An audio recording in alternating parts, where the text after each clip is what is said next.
विद्यार्थी मित्रांनो, बृहन्मुंबई महानगरपालिका व्हर्च्युअल ट्रेनिंग सेंटरमध्ये आपले खूप खूप स्वागत। कोविड-19च्या या सद्यस्थितीत आपल्या शाळा बंद असल्या तरी आपले ऑनलाईन शिक्षण चालूच आहे आणि गेले वर्षभर आपण हा ऑनलाईन अभ्यास करत आहोत। त्याचसाठी आपली शिक्षणाची गती कमी होऊ नये म्हणून बृहन्मुंबई महानगरपालिका व्हर्च्युअल ट्रेनिंग सेंटरच्या माध्यमातून काही व्हिडिओंची निर्मिती करण्यात आलेली आहे। मी निलिमा कदम, आपली व्हर्च्युअल शिक्षिका। आजचा घटक आपण बघणार आहोत। इयत्ता 6वी गणित, मॅथ्स, बँक व सरळ व्याज, banks and simple interest.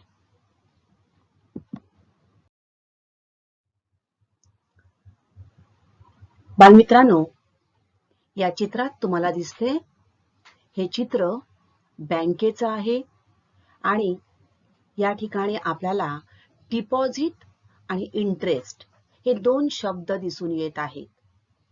Deposit म्हणजे काय आणि इंटरेस्ट म्हणजे काय, तर आज आपण याविषयी इंटरेस्ट, डिपॉझिट किंवा बँकेशी संबंधित ज्या संकल्पना आहेत त्याविषयी जाणून घेणार आहोत।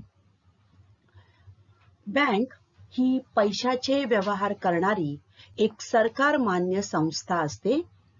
ती एक वित्तीय संस्था असते। तर डिपॉझिट बघा, डिपॉझिट कडे तुम्हाला दिसतो आहे हा बाण या ठिकाणी गेलेला आहे, म्हणजेच आपण काहीतरी पैसे किंवा काही दागिने, सोनं हे बँकेमध्ये ठेवतो आणि इंटरेस्टच्या ठिकाणी आपल्याला काय दिसतात बरं, पैसे। आणि हे पैसे कोणाला बरं मिळतात, तर आपल्याला मिळतात। मग आपण या ठिकाणी बँकेमध्ये काहीतरी पैसे ठेवतो, हे पैसे आपले बघा सुरक्षित राहत असतात। थोडक्यात ही एक सरकार मान्य वित्तीय संस्था असते। So a bank is a government recognized organization which carries out transactions of money. या ठिकाणी पैशाविषयी व्यवहार केले जातात। Now this finance relates to money. So वित्त म्हणजेच पैसा, फायनान्स मीन्स मनी। सो बँक मध्ये आपण जे काही व्यवहार करतो ते पैशा संबंधीचे व्यवहार असतात आणि आपण हे जे काही पैसे या बँकेमध्ये ठेवतो त्या बदल्यात आपल्याला सुरक्षा मिळते, आपल्या पैशाचं संरक्षण होतं। त्याचबरोबर आपल्याला बँक हे जे पैसे आपल्याकडे ठेवते त्या पैशाच्या बदल्यात आपल्याला काहीतरी मोबदला देते, म्हणजेच इंटरेस्ट देते, व्याज देते। कारण हे जे पैसे आपण बँकेत ठेवलेले असतात ते पैसे सरकारमार्फत काही कारणांसाठी वापरले जातात आणि त्या बदल्यात आपल्याला व्याज मिळत असते। आपण जो काही पैसा मिळवत असतो तो आपल्या सोयीसाठी किंबहुना सुखसोयींसाठी मिळवत असतो, बरोबर। मग म्हणजेच या सुखसोयी म्हणजेच काय, तर माणूस बघा एक ठराविक काळानंतर आपण नोकरीला लागतो। आपण हे पैसे नोकरी लागल्यानंतर काही पैशांची आपण बचत करतो, म्हणजे साठवून ठेवतो।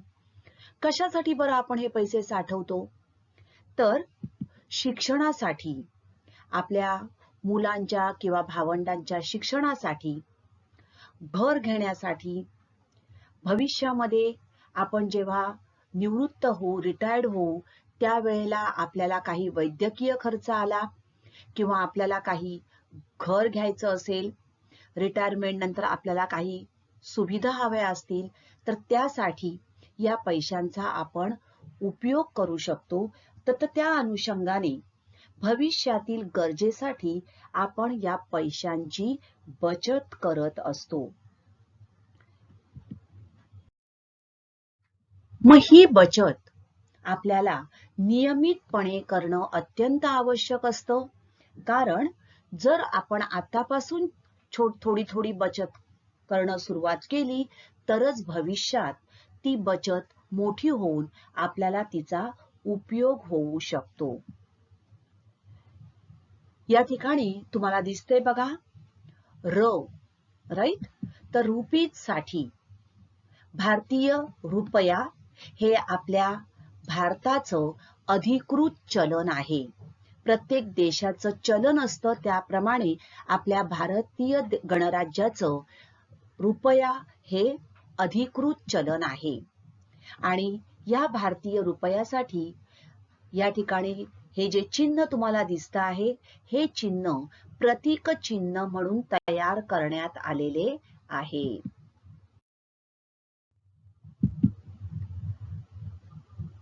तर छोटीशी बचत ही बघा, अगदी आपण सुरुवात केली अगदी 1-1 रुपयापासून, तर ही बचत भविष्यात मोठी होऊ शकते आणि तिचं मोठ्या बचतीच्या वृक्षात रूपांतर होऊ शकतं.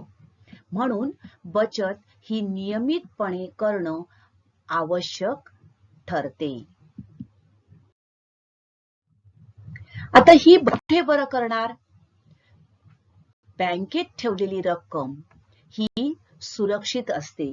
कारण बँक म्हणजेच काय? तर पैशांचा व्यवहार करणारी एक सरकारमान्य संस्था आहे. आणि म्हणूनच या बँकेत ठेवलेली ही रक्कम सुरक्षित राहते. त्याचबरोबर काळानुसार तिच्यात वाढ होत असते. ती रक्कम तेवढीच न राहता काळाच्या ओघात तिच्यामध्ये वाढ होत असते. आणि म्हणून बँकेत ठेवलेली रक्कम, बँकेत केलेली बचत ही नेहमी सुरक्षित मानली जाते. आता बँकेमध्ये बचत करायची तर बँकेमध्ये आपल्याला त्यासाठी अकाउंट उघडावं लागतं, खातं उघडावं लागतं. मग बँक अकाउंट म्हणजेच काय? तर बँकेचे व्यवहार करण्यासाठी बँकेत खाते उघडावे लागते. To use banking services, we have to open an account in the bank. Now there are different types of account, that is saving account, current account, recurring deposit account, fixed deposit account, demat account, etc. तर या बँकेमध्ये विविध प्रकारची ही खाती असतात. चालू खाते, fix deposit, recurring म्हणजे आवर्ती ठेव योजना, मुदत बंद ठेव म्हणजेच फिक्स डिपॉझिट म्हणजेच मुदत बंद ठेव, अशा विविध प्रकारची ही खाती बँकेमध्ये असतात. तर बँकेचे हे जे व्यवहार करायचे असतील तर त्यासाठी आपल्याला बँकेत खातं उघडावं लागतं. आणि हे खातं उघडण्यासाठी आपल्याला काही कागदपत्रांची आवश्यकता असते. So to use banking services, we have to open an account in a bank, and to open the new bank account, we need the following documents or papers. Let's see which types of documents we need. पत्त्या संदर्भात पुरावा. The most important is the proof of residence, that is ration card, then electricity bill, वीज bill, telephone bill. तर ration card, वीज bill, telephone bill, रहिवासी दाखला, आपण ज्या ठिकाणी काम करत असू त्या ठिकाणचं ओळखपत्र इत्यादी प्रकारचे दाखले म्हणजेच पुरावे हे आपल्या पत्त्या संदर्भात असतात. त्यातून आपला पत्ता, आपण कुठे राहतो त्या संदर्भात पुरावा आपल्याला बँकेला सादर करावा लागतो. त्यानंतर आपल्या ओळखीचा पुरावा, आपलं प्रूफ ऑफ आयडेंटिटी आपल्याला दाखवावी लागते. आणि त्यासाठी पॅन कार्ड, आधार कार्ड, मतदान ओळखपत्र, पासपोर्ट यासारख्या विविध पुराव्यांचा आपल्याला संदर्भ द्यावा लागतो. आता आयकर म्हणजेच पॅन कार्ड जे असतं हे आयकर विभागाने दिलेलं असतं, इन्कम टॅक्स डिपार्टमेंट. यावर आपलं नाव, आपला परमनंट अकाउंट नंबर आपल्याला दिला जातो आणि या ठिकाणी बघा हा आपल्याला पॅन नंबर जो आहे तो या ठिकाणी आपल्याला दिलेला असतो. अंक आणि इंग्रजी अंक आणि अक्षरांच्या स्वरूपात हा आपला पॅन नंबर असतो. त्यानंतर आधार कार्ड, तुम्ही सर्व आधार कार्डशी परिचित आहात. आधार कार्ड मध्ये आपला फोटो असतो. गव्हर्नमेंट ऑफ इंडिया म्हणजे भारत सरकारने दिलेलं असतं हे. तर हे पॅन कार्ड किंवा आधार कार्ड ही आपली सरकारने दिलेली ओळखीचे पुरावे आहेत. आपण भारताचा रहिवासी आहोत याचे हे दाखले आहेत. तर पॅन कार्ड मध्ये आपल्याला या ठिकाणी अशा एक 12 डिजिट नंबर असतो. 12 अंकी एक नंबर आपल्याला दिलेला असतो. आपली जन्मतारीख त्यावर असते. So the proof of identity means Aadhaar card, voters card, PAN card, passport. These types of identity proofs we have to provide to the bank.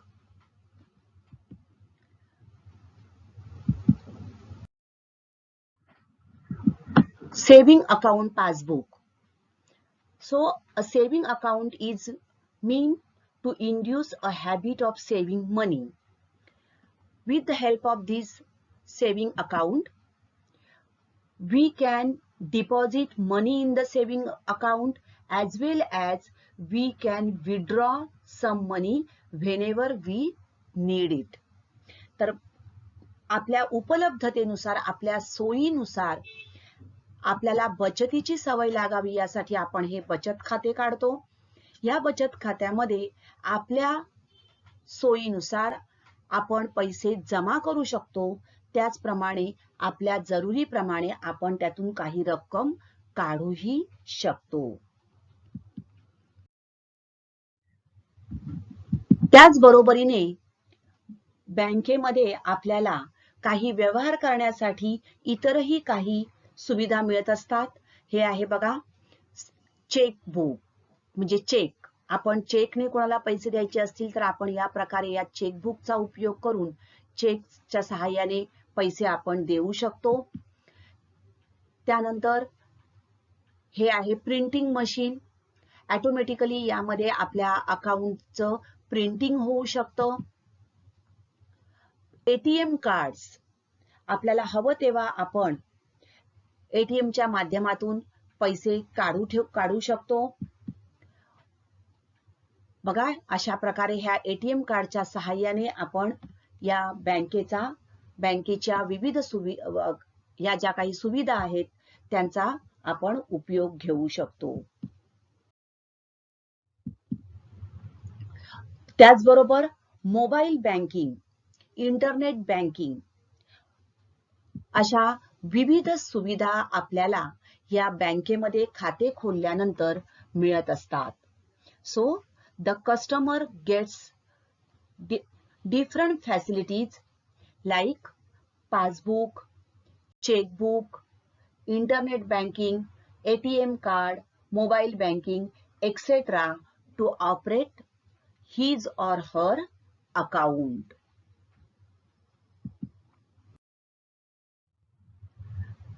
पैसे काढण्यासाठी किंवा पैसे भरण्याकरता एक विशिष्ट छापील नमुन्यात फॉर्म भरावा लागतो.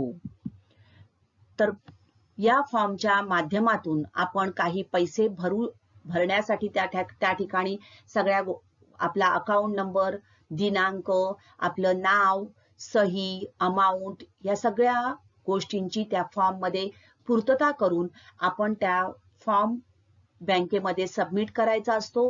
त्याबरोबर आपल्याला जर पैसे भरायचे असतील तर त्या प्रकारचा फॉर्म, पैसे काढायचे असतील तर त्या विशिष्ट प्रकारचा फॉर्म भरून आपण योग्य त्या प्रकारे हे जे व्यवहार आहेत, ट्रान्झॅक्शन्स आहेत ते करू शकतो. So we have to fill in certain printed slips to deposit money or to withdraw money in an account. Every bank has its own different forms, but the information to be given in it is the same. प्रत्येक बँकेचे हे form जे आहेत ते वेगवेगळ्या प्रकारचे असतात, मात्र त्यामध्ये भरण्याची जी माहिती असते ती जवळपास सारखीच असते. तर प्रत्येक बँकेचा फॉर्म हा वेगळा असू शकतो.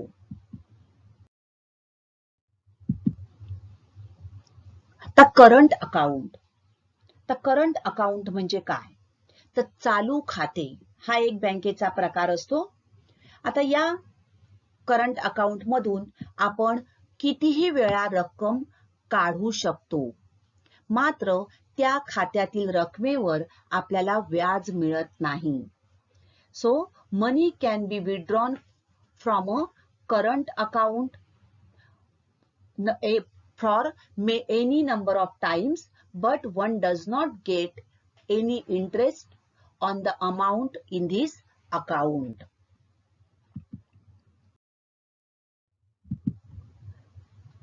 आणि त्यासाठी मग आपल्याला या करंट अकाउंटवर जास्त इंटरेस्ट मिळू शकत नाही, आणि म्हणून अधिक कालावधीसाठी आपल्याला जर पैसे गुंतवायचे असतील, जास्त व्याज मिळवायचं असेल, तर त्यासाठी आपल्याला इतर काही सुविधा बँकेमार्फत दिल्या जातात. उदाहरणार्थ फिक्स डिपॉझिट, रिकरिंग डिपॉझिट. तर मुदत बंद म्हणजे ठराविक काळासाठी आपण या ठिकाणी हे पैसे फिक्स ठेवतो, म्हणजे आपल्याला हवे तेव्हा आपण ते काढले तर त्यावर आपल्याला तितक्या प्रमाणात व्याज मिळू शकत नाही. तर फिक्स डिपॉझिट मध्ये व्याजाचा दर जो आहे तो जास्त असतो. रिकरिंग डिपॉझिट म्हणजेच आवर्ती ठेव योजना, या ठिकाणी आपल्याला काही ठराविक महिने किंवा ठराविक वर्ष प्रत्येक महिन्याला आपल्याला काही ठराविक रक्कम बँकेमध्ये ठेवावीच लागते, आणि मग आपल्याला त्या अनुषंगाने त्यावर काही व्याज मिळू शकतो.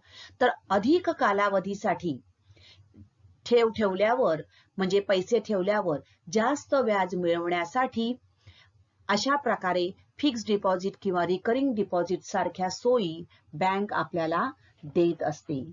So to get more interest, bank provides other options like fixed deposit or recurring deposit schemes, and we can get more interest for a longer period of time.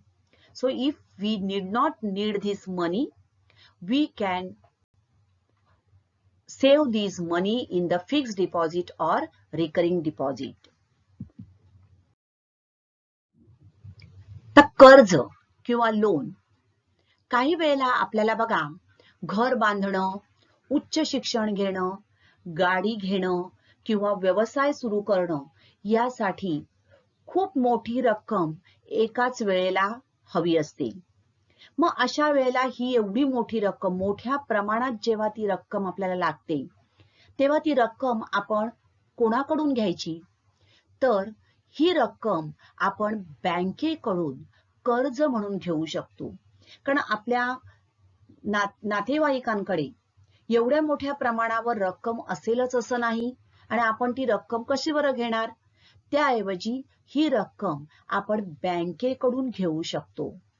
तर अशा प्रकारे ज्या वेळेला आपल्याला जेव्हा खूप मोठ्या रकमेची आवश्यकता असते, त्यावेळेला आपण बँकेकडून कर्जाच्या स्वरूपात ही रक्कम घेऊ शकतो.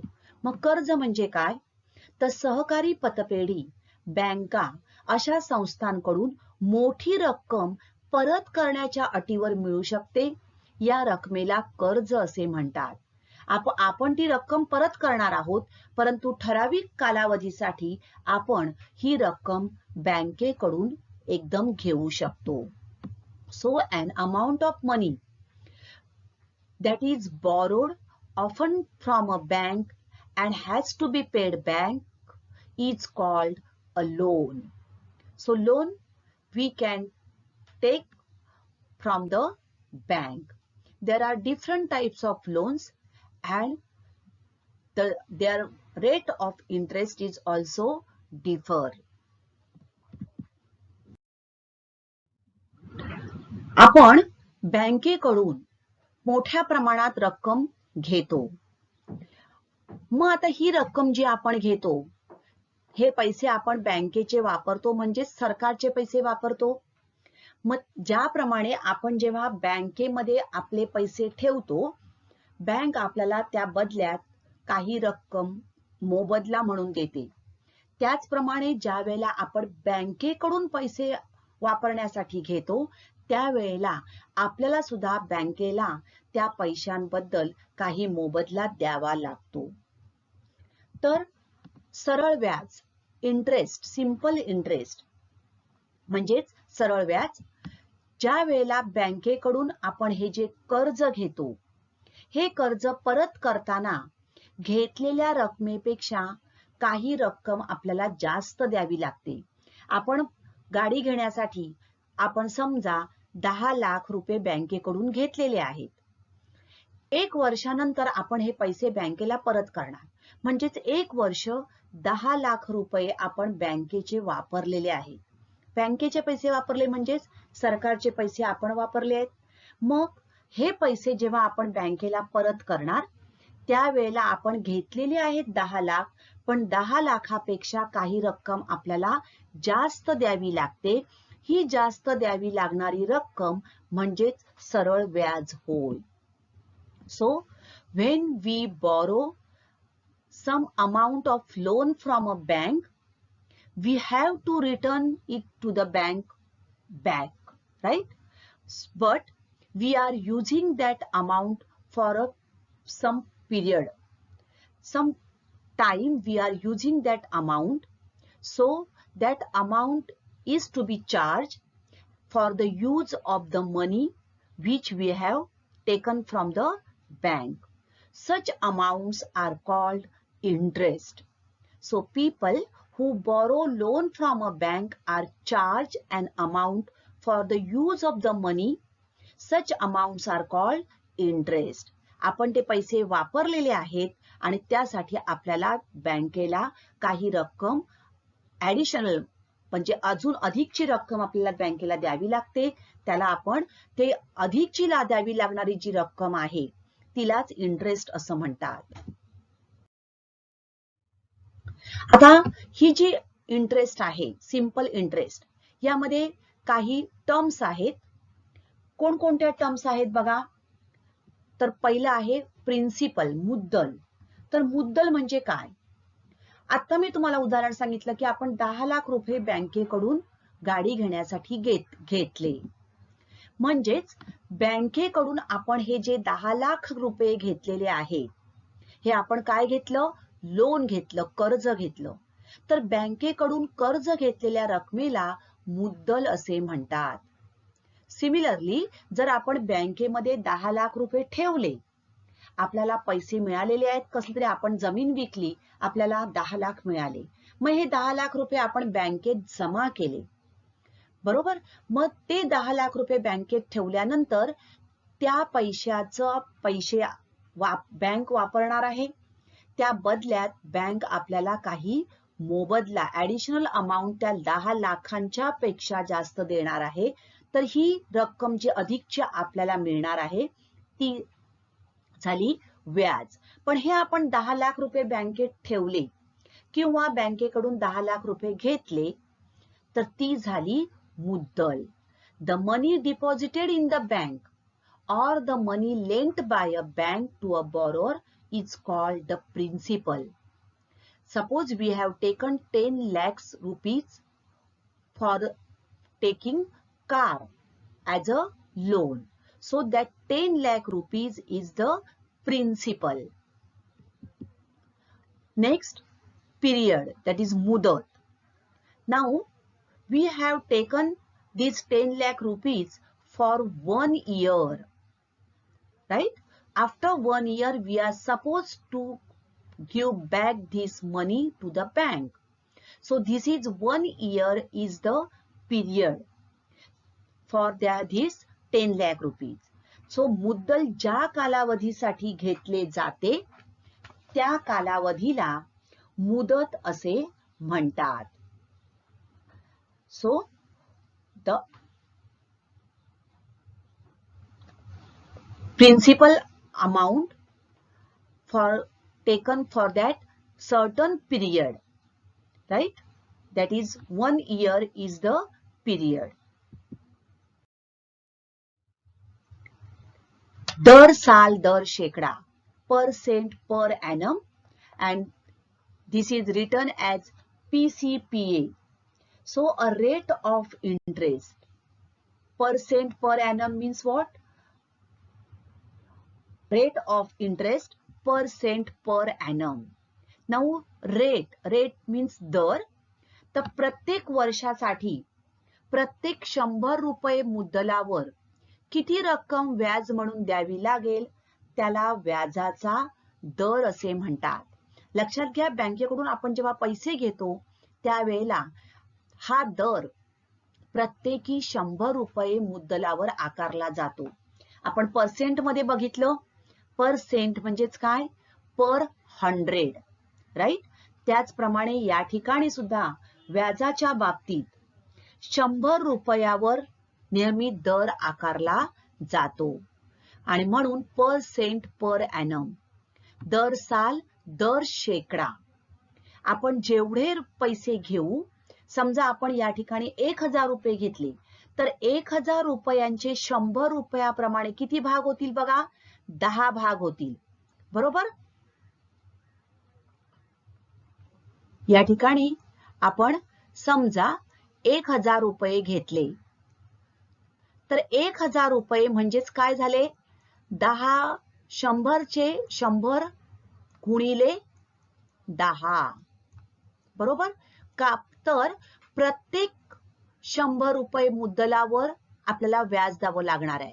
म्हणजे पहिल्या 100साठी, दुसऱ्या 100साठी, तिसऱ्या 100साठी असे किती? 10 वेळा 100 जर आपण घेतले तर त्या ठिकाणी आपल्याला दर शेकडा आणि दर साल म्हणजेच काय? तर प्रत्येक वर्षाचं बघा. मग आपण किती वर्षासाठी घेणार आहोत?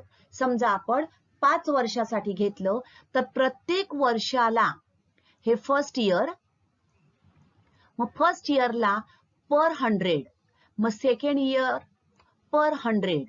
तर अशा प्रकारे दर साल म्हणजे प्रत्येक वर्षी, दर शेकडा प्रत्येक शेकड्यासाठी.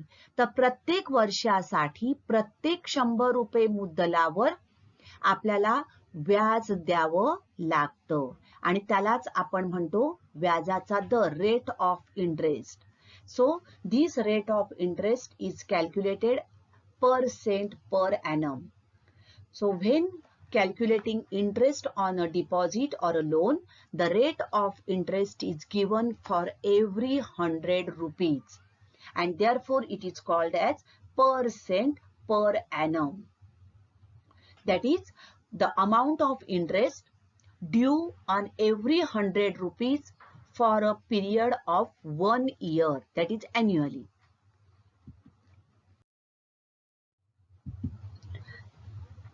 थोडक्यात ठेवीवर किंवा कर्जावर व्याज आकारताना त्याचा दर हा प्रत्येक 100 रुपयांवर दिला जातो.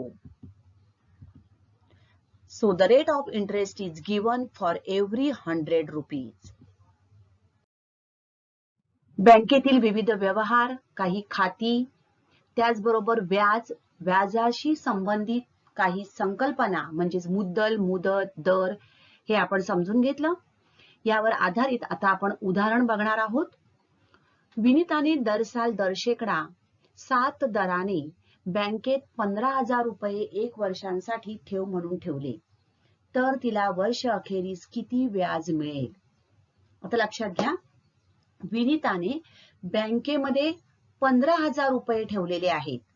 आपण मुद्दल, मुदत, दर या संकल्पना या उदाहरणातून समजून घेऊया. दर साल दर शेकडा 7 दराने म्हणजेच काय? तर प्रत्येक 100 रुपयासाठी प्रत्येक वर्षाला 7 रुपये या दराने बँकेत 15,000 रुपये ठेवले. बँकेत ठेवलेली रक्कम म्हणजेच मुद्दल. मग या ठिकाणी मुद्दल किती आहे? 15,000 रुपये. आपण 1 वर्षाच्या व्याजाचाच विचार करणार आहोत. मुदत बरोबर 1 वर्ष. दर, आता दर काय आहे बघा? दर साल दर शेकडा 7. म्हणजेच काय, तर प्रत्येक वर्षासाठी प्रत्येक 100 7 रुपये. मग विनीताने किती रुपये ठेवलेले आहेत? 15,000 रुपये. मग हे 15,000 रुपये याचे काय होणार आहेत? प्रत्येक 100 रुपयासाठी 7 रुपये याप्रमाणे विभागले जाणार आहेत. असे 100, 100, 100 असे 15,000 रुपये तिचे विभागले जाणार. त्या प्रत्येक 100 रुपयासाठी 7 रुपये याप्रमाणे तिला वर्ष अखेरीस व्याज मिळणार आहे. मग हे आपण कसं काढणार आहोत? लक्षात घ्या, 100 रुपयाला 7 रुपये, पण विनीता 15,000 रुपये बँकेत ठेवते. साहजिकच तिला मुद्दल वाढलेला आहे, म्हणजे अधिक व्याज मिळणार आहे. म्हणजेच मुद्दल वाढले की व्याज वाढते. थोडक्यात मुद्दलाच्या प्रमाणात व्याज वाढते. म्हणजे 100 रुपयाला 7 रुपये याप्रमाणे 15,000 रुपयाला किती, त्या प्रमाणात तिचं व्याज वाढणार आहे. जर विनीताने 15,000 ऐवजी 25,000 ठेवले तर तिचं व्याज अजून वाढणार आहे. तर मुद्दलाच्या प्रमाणात व्याज वाढते. मग 15,000 रुपये मुद्दलावर 1 रुपये व्याज मिळेल असं आपण मानूया. 100 रुपयावर 7 रुपये व्याज दिलेला आहे, तर 15,000 रुपये मुद्दलावर आपल्याला व्याज काढायचं आहे. तर व्याजाचे मुद्दलाशी असलेला आपण गुणोत्तर घेऊ. म्हणजेच x अपॉन 15,000 x छेद 15,000 बरोबर 60/100. हे आपण समीकरण मिळवलं. आता हे समीकरण सोडवून आपण व्याज काढणार आहोत. समीकरण आपण मिळवलं, x छेद 15,000 बरोबर 60/100. या 15,000चा आपल्याला लोप करायचा आहे. म्हणजेच समीकरण आपण शिकलेलो आहोत. या ठिकाणी ही संख्या छेदस्थानी आहे. आपल्याला तिचा लोप करण्यासाठी आपल्याला काय करावं लागेल? गुणाकार करावा लागेल. मग जी क्रिया एका बाजूवर केली तीच क्रिया दुसऱ्या बाजूवर. दोन्ही बाजूस 15,000 ने गुणून, म्हणून x छेद 15,000 गुणिले 15,000 बरोबर 60/100 गुणिले 15,000. या ठिकाणी हे 15,000 एके 15,000, 15,000 एके 15,000 गेले. या शून्याला हे शून्य गेलं, दुसऱ्या शून्याला दुसरं शून्य गेलं. 7 गुणिले 150 गुणाकार तुम्ही करू शकता, किंवा डायरेक्ट 15 साती किती येतात? 105 वरती शून्य, म्हणजेच x बरोबर 1050. म्हणजे 15,000 रुपये तिने जर बँकेत ठेवले तर त्या 15,000 रुपयाचं 7 प्रमाणे, म्हणजे 10/7 प्रमाणे तिला किती व्याज मिळणार आहे? 1050 रुपये व्याज मिळेल. म्हणजेच विनीताला एकूण 1050 रुपये व्याज मिळेल. तर बँकेशी संबंधित विविध खाती, सरळ व्याज, या बँकेसंबंधी आणि सरळ व्याजासंबंधी ज्या काही संकल्पना आहेत त्या आपण आज समजून घेतलेल्या आहेत. पुढच्या भागामध्ये आपण सरळ व्याज कशा प्रकारे आकारलं जातं, कशा प्रकारे ही उदाहरणे सोडवायची याविषयी माहिती घेणार आहोत. थँक्यू. तर आजचा घटक आवडला ना? अशीच माहिती मिळवण्यासाठी या चॅनलला सबस्क्राईब करा आणि हे व्हिडिओ पुन्हा पुन्हा पहा. पुन्हा भेटणार आहोत पुढच्या भागात. थँक्यू.